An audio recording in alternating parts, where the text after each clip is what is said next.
بسم اللہ الرحمن الرحیم۔ ابو ہریرہ رضی اللہ تعالی عنہ سے روایت ہے کہ نبی کریم صلی اللہ علیہ وآلہ وسلم نے فرمایا، 7 قسم کے آدمیوں کو اللہ تعالیٰ اپنے عرش کے سایہ میں رکھے گا جس دن اس کے سوا اور کوئی سایہ نہ ہوگا۔ انصاف کرنے والا حاکم، وہ نوجوان جو اللہ تعالیٰ کی عبادت میں جوان ہوا ہو، وہ شخص جس کا دل ہر وقت مسجد میں لگا رہے،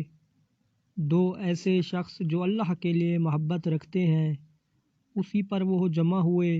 اور اسی پر جدا ہوئے، ایسا شخص جسے کسی خوبصورت اور عزت دار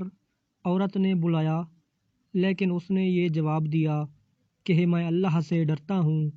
وہ انسان جو صدقہ کرے اور اسے اس درجہ چھپائے کہ بائیں ہاتھ کو بھی خبر نہ ہو کہ داہنے ہاتھ نے کیا خرچ کیا، اور وہ شخص